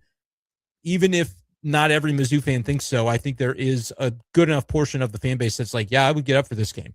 You tell me where it is and I'll be there. I think is the way a lot of people do view it. Even if it's not everybody, it's enough that there will be juice for the game, wherever it may happen. Next year, absolutely. I believe that wholeheartedly. It's just then you start to think about, okay, how long would you want it to last? Here's the thing. I would not be in favor of this like being a regular annual thing. Like at Enterprise Center every year, the same way you do Illinois. Like I don't think it should be on that level. But yeah, you can have matchups here and there. It makes sense for both teams. And if the coaches are on board, yeah, go ahead and do it. But yeah, that's where I'm at. And Shirts may not stay at SLU forever. Like there were some that probably would have been gone this year. Yeah. It's hard to schedule it more than 3 years because if he's there for 2 and then leaves the third year, you're like, okay, whatever. We can reevaluate. Like I can't schedule indefinitely with a mid-major. SLU may be in the Big East at some point though. Would that change your opinion if the Big East ever welcomed them in? Now it's a high major a little conference? bit. Yeah. I mean, Okay. if they keep, because they've moved conferences how many times now since then? Like They were they've been in- A10 all the time. I don't think they have. No, that, they right? were a Conference USA, I want to say, prior to A10, and that's been a while since they made that move. But that was, I mean, we're talking years ago, 15 plus years ago, when they switched. I'd say that does matter. Like I still consider the Big East to be a power basketball league For sure. 2003, Andy, is when they left, so 23 years. I knew it's been a while that they've been in the A10. The thing holding the Big East back is that they didn't do everything that these other power conferences have done, which is just add a bunch of teams like to bloat to 16, 17, 18 wide. Like they're still at 11, and last year I think they only had 3 tournament teams. So like that, there was a down year for the Big East, but that is kind of what they're up against. Maybe they add SLU, they can add to it a little bit more. But SLU would be such a good fit as like a Jesuit institution. There's a lot of it's a Catholic-y kind of league with the Big East. That would be as a SLU fan, I would love to see that. But by the way, you mentioned the bragging rights game and kind of made that comparison. That's an every year staple. You're not so sure SLU would be that way. Personally, I would much rather play SLU every year than Illinois for this reason. I hate it when Mizzou loses to Illinois. If they lost to SLU, I would be like, that sucks. It really sucks. But hey, way to go, SLU. I don't know. I think a lot of the other Mizzou fan base would not like that very much. People would not agree with me at all. Not at all. But there would be some that like I have said, and trust me, if it needs to be said, and maybe there's somebody listening out there that's like, this SLU honk needs to shut up. Yeah. I will be rooting full-throatedly for Missouri on November the 6th if they indeed are playing at Enterprise Center on that day. Okay. I am praying for anything but an 11 a.m. kick the next day in Columbia against the Longhorns. Oh, boy. For the Ryan Wingo Bowl. But that's right. Yeah, I will be. And Ryan Wingo went to SLU High, if I'm not mistaken, and so that's kind of already the that's connections, his weekend. man. Yeah. I please give us at least like the 2 p.m. afternoon kick because that's going to be a long weekend, if not. But or not a long weekend, but like a difficult travel. Yeah, you arrangement got some things to move around for a night game on Friday. But yeah, man, I want Mizzou to win that game against SLU, no doubt about it. The only way I can really just hate the experience is if somehow SLU boat races Mizzou, and then I'm in a world of hurt because I wouldn't even be able to enjoy that. But if SLU beat Mizzou fair and square in a hard-fought game, I would be disappointed because I want Mizzou to win, but I would also be like, it wouldn't punch me in the gut like an Illinois loss does because I don't even acknowledge their existence as a program. Like so you made the Final Four. Like, who cares? I don't want to talk about you. I don't even hate them. They're just irrelevant to me. That'd be nice. And we play them once a year. See them be in a Final Four, Mizzou, right? Yeah. I know. It'd be nice fun. It would change my life, but no big deal on that. But I would say that, like, the Mizzou SLU matchup, if I were to make a XY axis of enjoyment I could get out of a matchup crossed by the stress I would have of a matchup, the stress would be very low for me and the enjoyment would be at a max. I'll be smiling ear to ear the whole game if it's close, if it's competitive. And then I'll just need Mizzou to pull it out in the end for like my maximum enjoyment. But it would be a really cool thing. And it's one we haven't had 25 years. And it's taken, Josh Schertz at SLU to get them relevant again, because there were some ugly years where nobody cared about SLU basketball, even in St. Louis. And now I think he's a really good coach on the up, and that's what's allowed Dennis Gates to say, yeah, your net's going to be where we think it needs to be to play that game, and not take the risks that we can't justify to our fan base or to our team and our admin. Then yeah, let's make this happen. I like what they're doing. I want to give Dennis credit. The Marquette thing is cool. Mizzou should be playing games up in Chicago. You know what I mean? Mizzou should be doing these things that they're now doing. So I appreciate it. I appreciate that game makes sense. This would, if they do in fact play at Enterprise next year, that'd be 4 neutral site games. I get that they're all in places that, like, there are a lot of Mizzou fans. Like, there's 2 in St. Louis, there's 1 in Kansas City, and Chicago has a big following. But like, let's not neglect Mizzou Arena. Like, let's put some big games there too. Let's have a big time opponent come to that venue also, and allow it to be a true home game. Like that. It's a sign of the times, though, that like teams are scared to go on the road. I think, you know what I mean? Yeah. And like if Missouri, and again, I think part of it is Dennis Gates has to expand his bubble, and now he's clearly expanded the bubble to include neutral. I can take advantage and leverage neutral against teams I played in a secret scrimmage, or against a coach that I have to drive down one road and I could get to his arena. Like it. I would like to see Dennis expand the bubble to include what you're talking about. I just don't. Mechanically, I just don't know if they've gotten there to. It's not that he doesn't have relationships in the sport, so like you would think they would be able to do it.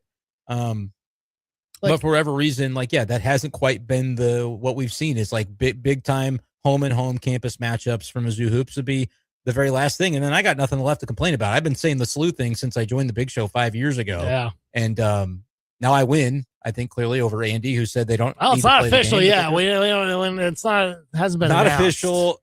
Not official. I think they're arguing about exactly what we're arguing about: how many games should be played where, and who gets to say I have the upper hand in the scheduling. But figure that out. Play the games. No, you don't have to play it indefinitely for forever. I would rather them keep the Kansas thing going. But I don't.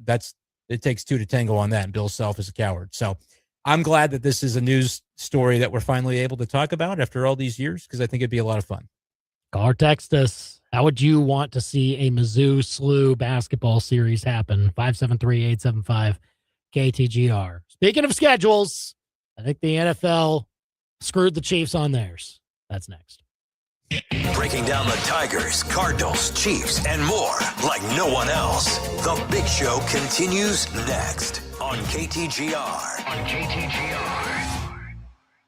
Hi, everyone. Andy Humphrey here for Advanced Tree Solutions. If you don't have tree experts in your corner yet, it's important to get them, because lawn care services, they're hit and miss as to whether or not they know actually how to care for your trees the right way. And you're going to have even less luck with electrical companies if you're trying to figure out how you can get your trees away from power lines. So call Eric and his team at Advanced Tree Solutions, because they do this all the time. They know exactly what your trees need. They know how to take care of safety issues to prevent damage to your home. They can remove trees that are dead. They can do stump grinding, stump removal. They can take care of pest issues involving your trees, so much more. Go and check out their full range of services at advancedtreesolutionsllc.com. And I promise you, if you work with Eric, you'll become a friend of Eric's. He is excellent with everyone he comes in contact with. So go to advancedtreesolutionsllc.com and let Eric and his team care for your trees. Give your trees the care they deserve with Advanced Tree Solutions, your tree's best friend. Riddle me this. What costs way too much, breaks at the worst possible time, and suddenly starts making multiple noises no one can explain? If you guessed your car, congrats. You already know the answer. And so does Riddle's Automotive Solutions, where car problems aren't riddles. They're just problems that need fixed. And that's exactly what Riddles does. Your car trouble solved at Riddle's Automotive Solutions, 4300 Bold Venture Drive off Smiley Lane. I'm Robin Riddles. Come see us at your local mom and pop auto shop, Riddles Automotive Solutions, in Columbia. This August 4th and 5th, join former Missouri Tiger football players Drell Jackson and myself, Michael Agnew, at our API football camp. We're not just building football skills, we're building leaders. Over 3 days, we'll dive into deep technique, strategy, and leadership development. You'll work side by side with me and all of our coaches to bring out our best on the field and in life. Whether you're chasing that starting position or learning how to lead, this camp is for you. Spots are limited, so sign up now at apiprojectfitness.com. Let's grow your game and your leadership.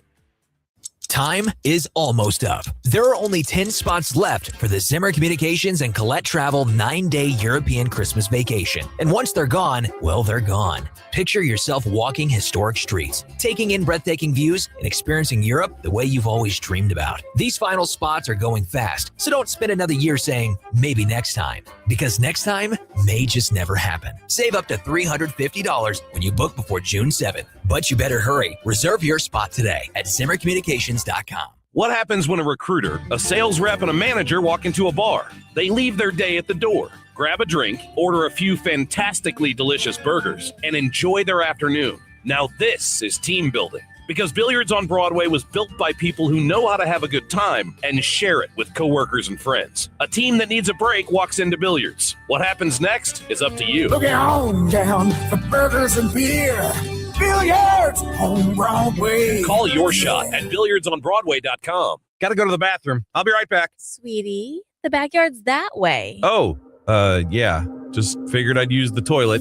It's not normal for your man to pee indoors. He could be suffering from low D, low deck. A low deck just isn't as fun to pee off. Maybe I'll try sitting down. Or no D, no deck at all. But there's help. With Crutch's Custom Exteriors, a sky-high pee platform is all he needs to be and pee like a man again. Crutch's Custom Exteriors, true beauty is on the outside. If it's Mizzou sports, it's happening here. Now, back to the big show on KTGR. Tell us what you think about Mizzou and SLU trying to get a basketball series together in the near future. Trying to have it start next year, potentially at Enterprise Center. 875 KTGR if you want to weigh in on that. We'll talk more about Mizzou basketball and them rounding out their roster over the weekend, now at 15 players full. So can't add anybody else. And since the transfer portal's closed, presumably nobody can leave. So locked in. So we'll get to that coming up at 5:45 as well. But yeah, Brenden, Chiefs got screwed. They did. They did. What happened? They did. Their schedule stinks. I really think it stinks. Now, I don't know how well it could have not stunk based off of all of this, but I view this as very unfavorable. The Chiefs have, first of all, they can't control this. It's 9 road games and 8 home games, but that's a rotating year type of thing with 17 regular season games. You can't be even between home and road every year. Fine. But there is a 12-week stretch, Brenden, between September 27th and December 13th. 12 weeks where the Chiefs have 3 home games. 3 out of 12 weeks. 12 weeks. Now there's a bye in there. But there's 8 road games and 3 home games during the middle of the season. They decided to have them open up with their 8 home games, back-to-back weeks at home, and then finish out the season 3 out of 4 weeks at home. But then that leaves in the meaty middle this huge stretch where they are only at Arrowhead Stadium 3 times. How does that happen? How? I don't understand it. There's no way that Mike North looked over this and be like, yeah, we're good. Like, that's terrible. How do you do that? So let's dive in here. I want to see how long the stretches are consecutively. 2 home, 2 road, 1 home, 2 road, 1 home, 1 road, 1 home, 1 road, 2 road, home, road, home. It's like it's never so long until they're back at Arrowhead, but it is when you carve it up that way, it is kind of like more of a bookend for the meat of it. Like, I don't know if it'll feel like that necessarily because there are interspersed, the 3 are spread out within the middle weeks. And like inevitably, if you start at home and end at home, right? Like there's going to be, you can carve up a schedule anyway to kind of like make it tell the story that you're trying to tell. It's not like that first road game that they play. It's like, oh my gosh, we've been on the road. No, like you've just been at home twice. So like, it's not going to feel, I don't think, quite that bad, but it is striking when you put it that way. Yeah. Yeah, like, because, I mean, you come home every week to practice and get ready for the next week's game. It's not to say that you're living out on the road for 3 straight weeks and having to schlep it and do whatever you need to do on road trips. Like, no, these are all still in football, very quick business trips. You're in and you're out. And you play your game, you come home. But that's still, like, those round trips, they weigh on you. If you have it, 3 weekends in a row, like they're going to have late November, early December, around Thanksgiving. They play on Thanksgiving again. They put the Bills game on Thanksgiving. Yeah, they did. The holiday schedule is really good. Yeah, it is. Like, we've got some bangers on both holidays, Thanksgiving and Christmas. We got some bangers. Thank you. The traditionalist in me still is like, Chiefs Bills should be on CBS, man. That's Jim Nance's game. Yeah, you're right about that. But either way, that's their setup, is that the short weeks are not terrible short weeks, bad places to put them, but it's hard then when your bye is week 5. It's so early. It's the earliest it can possibly be. And then you have a stretch again where you're in the midst of that, and you have your bye so early in that stretch where you have 3 home games in 12 weeks. But then you finish the season. The finish to the season's brutal, Brenden. At Buffalo, it's not easy. At the Rams, at the Bengals, hosting the Patriots, hosting the Niners, at the Chargers, then host the Raiders. You'll be fine there. Whatever you need to get at the end of the year, they gave them that. You go fine.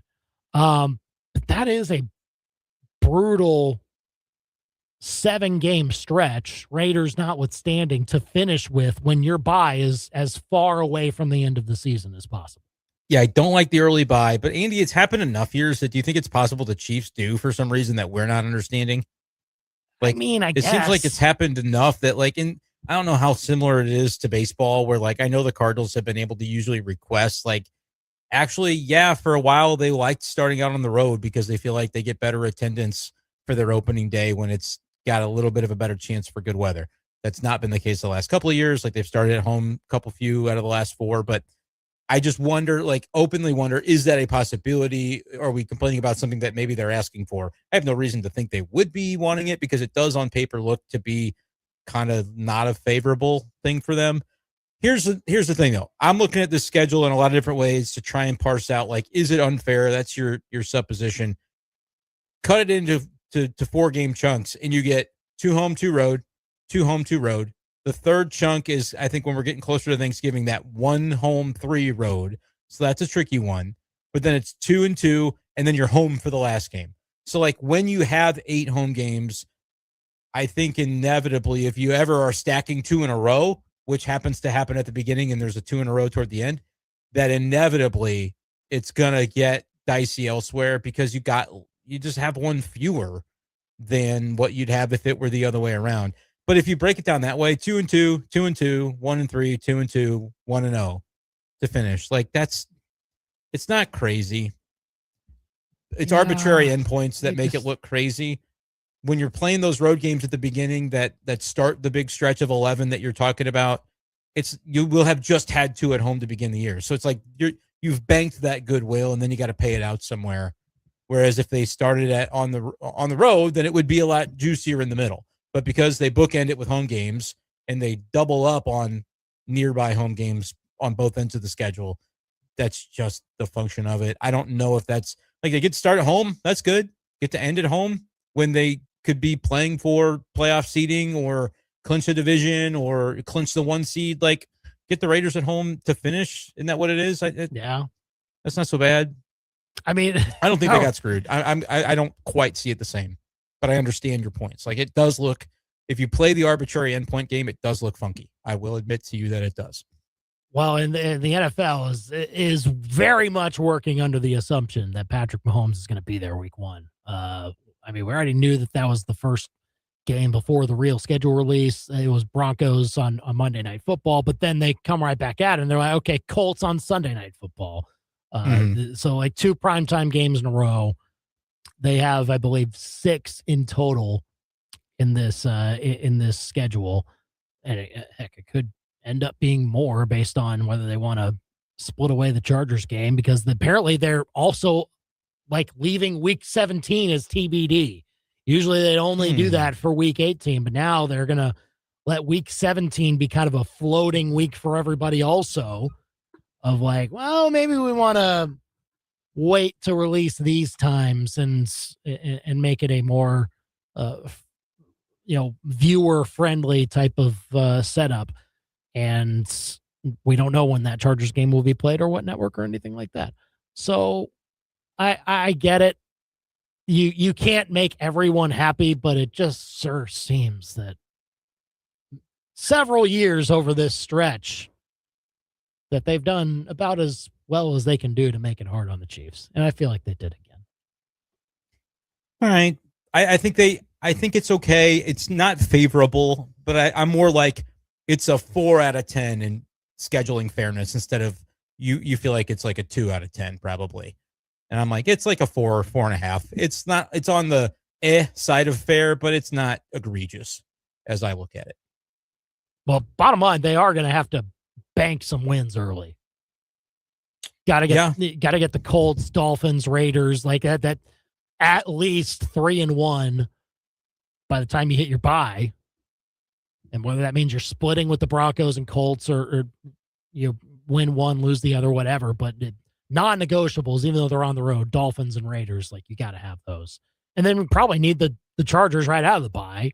You got to use the Andy Reid bump, obviously, before you then take on the Super Bowl champions at Seattle and then at Denver.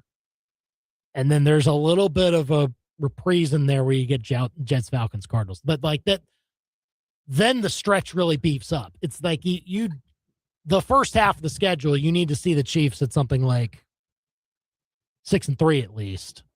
Yeah, all right, they're on the right track, and they can stay competitive in their division. They'll have some of those key games coming up against other teams that might be in that same playoff race as they are in, so you can have a chance to hop them head-to-head or whatever you need to do. But there will be a bit like 5-4. I can't see the Chiefs surviving the second half of their stretch as a playoff team if they start out that way. Yeah, because they really do have some of the tough ones down toward the end. And like it doesn't start amazingly easy. Like the Broncos are supposed to be a good team again, and the Colts will be interesting how they'll fare. I agree. Like positioned against the rest of your schedule, you better get the Dolphins and Raiders and probably Chargers at home. At Seahawks, that'll be fun. That'll be fun to see that on a Sunday night game. You clean up against the Jets, like hosting Cardinals is cushy. That 3-game stretch, you host Jets, go to Falcons, host Cardinals. You got to go 3-0 there. Yeah. Because then it's like Bills, Rams, both of those are road, Bengals road. It's just nutty before you face the AFC defending champion Patriots at home on a Monday night. That's gonna be fun though, by the way. I hope the Chiefs are up for the challenge of it, Andy, like because I want them to be the Chiefs when playing all those games as a football fan. Like that's what we want to see. And look, I think the expectation, as long as Mahomes is healthy, is that they should be that team again.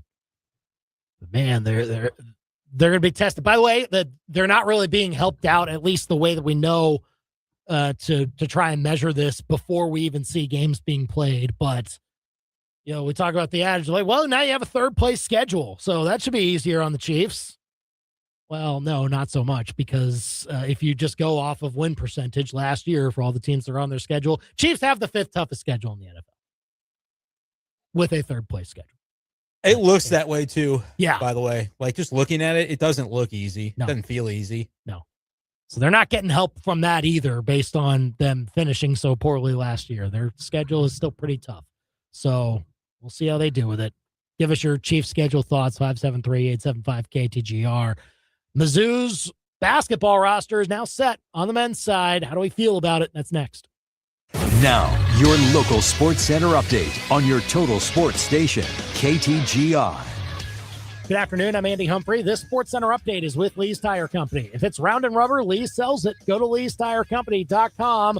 Cardinals won the I-70 series at Busch Stadium this weekend against the Royals, taking Friday and Saturday's games. Royals did salvage a win yesterday with a 2-0 shutout victory. Salvador Perez with a home run and a sac fly to drive in all the runs that were scored that day at Busch Stadium. Cardinals after the weekend are 27-19. They're off today. They'll host the Pirates for the start of a 3-game set tomorrow at 6:45. Royals are about to get underway against the Boston Red Sox. First pitch is at 6:10, moved up a bit due to inclement weather. Coming into the Kansas City area, it's Seth Lugo on the mound for Kansas City, facing Sonny Gray for Boston. Mizzou baseball's regular season is done. The Tigers were swept at Texas over the weekend, losing 12-7 on Saturday. So the Tigers finished the regular season with an overall record of 23-30, 6-24 in SEC play. That puts them last in the conference standings, which means they'll be the 16 seed tomorrow in the SEC tournament in Hoover. They take on the 9 seed Ole Miss at 9:30 a.m. You can hear it on KTGR. Your ABC 17 Storm Track forecast is with Kuntz Glass. This spring, let Kuntz Glass install your perfectly screened-in porch from screens to glass. If you can see through it, we do it. I'm ABC 17 Storm Track Chief Meteorologist Jessica Hafner. A weather alert day continues tonight as we could see another line of strong to severe storms moving in late, bringing the potential for more heavy rain and strong winds. We could see an additional 1 to 3 inches of rain, causing flooding issues into Tuesday morning. We'll see morning temperatures in the mid to upper 60s with highs right around 70 degrees. Clouds stick around through much of Tuesday with spotty showers. I'm ABC 17 Storm Track Chief Meteorologist Jessica Hafner, and that's your ABC 17 Storm Track forecast on your total sports station, KTGR. On Simmons Field. Swinging a ground ball, hit past third and the left. That's a base hit. And across the SEC. Fastball, swing and a miss. He struck him out. The Tigers are ready to roar. There it goes. Long drive, deep right field. That is gone. This is your radio home for Mizzou baseball. The Tigers win this one in a walk-off here in the bottom of the 9th inning. Mid-Missouri's total sports station, KTGR. Before the sun comes up and long after it sets, ABC 17 News and Storm Track Weather keep working for you, gathering the information your family needs to take on the day, alerting you to breaking news and health and safety concerns in our area, plus tracking the latest weather conditions to help you plan ahead. It's everything you need to know from the team you trust most. ABC 17 News and Storm Track Weather, where the news comes first.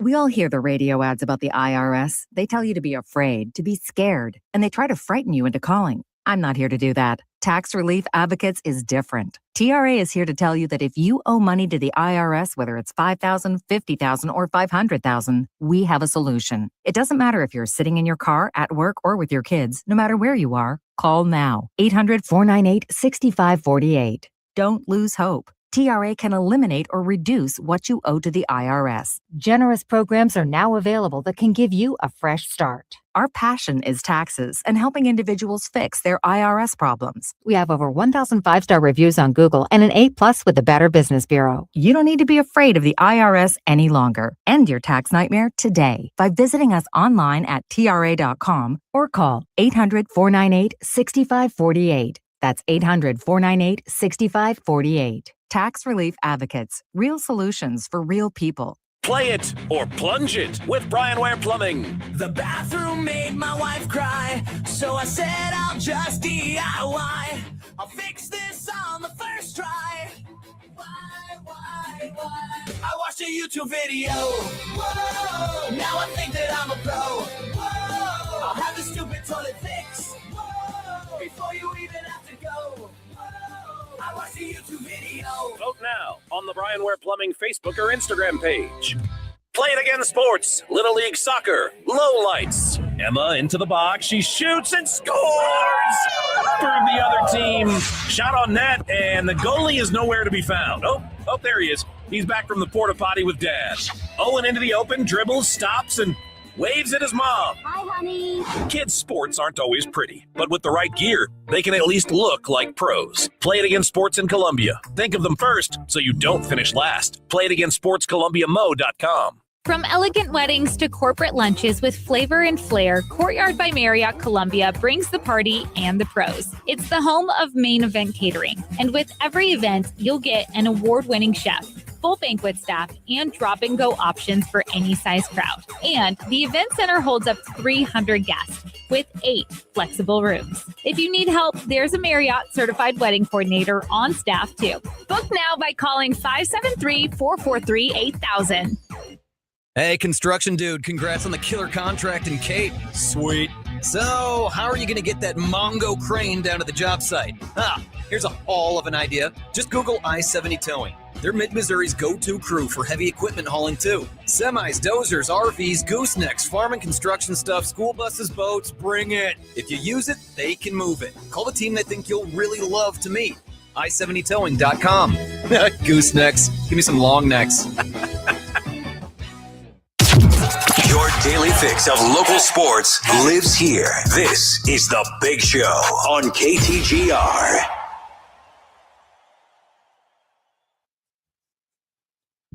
Jason texting in, the Chiefs have a first-place schedule, and they were not a first-place team. Yeah, it feels that way. Really does. And the bye week's not in a great spot. They have a huge stretch in the middle of the season where they only have 3 home games at Arrowhead Stadium over the span of like 3 months. But it's kind of crazy. I mean, we saw that a little bit. I mean, the Mizzou has a little more control over this, but we saw a front-loaded home schedule for Mizzou last year. It can happen, but we'll see how the Chiefs can make the most of it as the NFL released their schedule last week.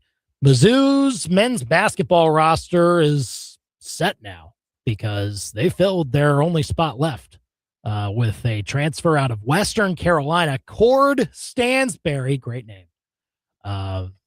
Last year, averaged 14 points a game for Western Carolina. Their team wasn't very good. He was the best player on their team. And he'll come to Mizzou as, you know, the last person added to the roster.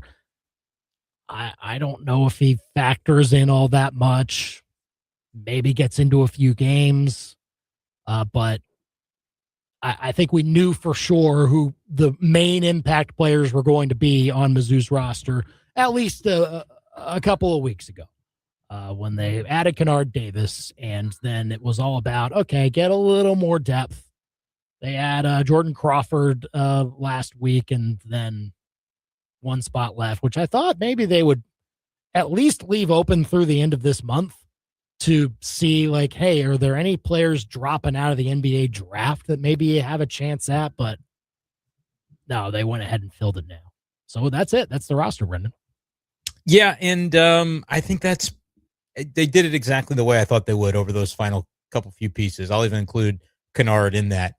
Just getting some guards, and it's guys from smaller schools who have scored points in bulk at times, and you're trying them out to see which of their games will translate to get some minutes. I think between them, you're probably not going to see a ton of minutes from the guys just brought in, but like the cream rises to the top when there's good competition internally, and I think you've got guys that profile to at least put their name in the ring to have an opportunity to gobble up some minutes and do some scoring for this team. Yeah, and even the guys that were added on recently here, like Crawford and Stansberry, really in this bucket where you don't really know how much they're going to play, but profile on the stats as, at least within the last year that they played, as good ball handlers, like not going to make too many mistakes, keep the turnovers low. Offensively, like, I don't know how much you can expect from that, but yeah, again, you're just hoping that you have a good amount of guards in place that you hope you don't have to rely upon too much, but at least they're there so that you can turn to them in case injuries happen, things like that. So Cord Stansberry, the latest one. I give this portal class B+ to A-, Brenden. That's where I kind of feel with this. And I'm going to combine it with the recruiting class from high school to say it's like just an A. I think it's I think he's done a great job because they knew what they needed to add to accompany Jason Crow Jr., Tony Bryant, and Aiden Chronister. We'll see what he's all about as well. Like in totality, I really like what they've done. A for me. Like, they got to play. We got to see it mesh, but I like what they've done. Like even I really retaining Trent Pierce, Trent Burns. I'll count that too. Like, yeah, like having all of that. Maybe you see what you get out of Aaron Rowe next year. Who knows? You're not relying on it, but you at least give it a chance to see if he can be a contributor for you in some way without having to rely on it to be the case. Because you've got guys that maybe they're not point guards per se. They may not be listed as that on the roster, but they can profile as a guy that can bring the ball up the floor to allow Jason Crow Jr. at times to maybe play off the ball if he's out on the floor and you want to set it up that way. But there's a whole lot of talent, man. That was the main thing. Get a bunch of dudes that are maybe flexible into where you can use them, but you know that when you use them, they can produce. And that's the main thing, Brenden. I am very excited about this roster. I am too. It's going to be a fun hoop season when we beat SLU in November. Dang it. Full circle. Oh, boy. Well, we'll see if that actually happens when that becomes official. In the meantime, we thank you for joining us today. We'll be back tomorrow to talk some more baseball. Cardinals getting ready for a new series at Busch. So don't miss any of that tomorrow at 4 o'clock. He's Brenden. I'm Andy. We're done for now. Hi, my name is John.